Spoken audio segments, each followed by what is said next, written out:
Je suis Isabelle Vernon, je suis responsable des produits IT, gestion de trésorerie et contrôle de gestion avec la squad GFICO dans la tribu financier et risque.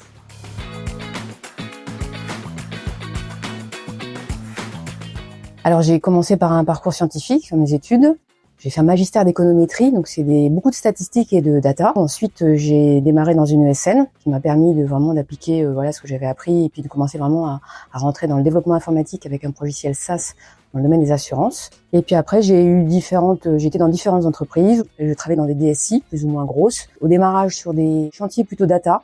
Puis après, je me suis diversifiée sur d'autres techno IT, ou d'autres problématiques métiers, sur du CRM, sur de la finance. De par mes études, en fait, j'ai vraiment commencé à avoir besoin de développer avec des outils informatiques, de la modélisation. Et je me suis rendu compte que la tech était un moyen de répondre à des problématiques métiers sur l'économie, sur l'environnement, voire même de la recherche. Et du coup, ça a vraiment éveillé ma curiosité. J'ai eu envie d'aller plus loin et de pratiquer et de voir tout ce que ça pouvait nous apporter. Alors oui, certainement, parce que, par exemple, moi, je suis quelqu'un d'assez analytique et je pense que les femmes dans la tech, on amène un regard différent dans un monde où il y a souvent beaucoup d'hommes et donc ça vient avoir une approche très complémentaire. Alors moi, la principale difficulté que j'ai rencontrée, c'est lorsque j'ai voulu conjuguer ma vie professionnelle avec ma vie personnelle, ma vie familiale.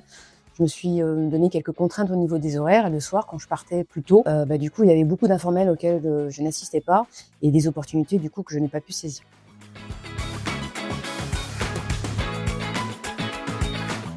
Alors, l'une de mes plus grandes fiertés, c'est d'avoir pu, dans une équipe informatique dans le domaine bancaire, mettre en place une équipe pour construire des moteurs de refinancement après la crise financière.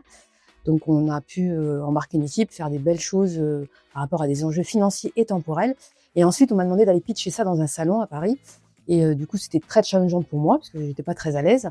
Mais aussi, ça a été très intéressant pour l'entreprise et elle me l'a reconnu. Et donc, c'était très intéressant pour nous.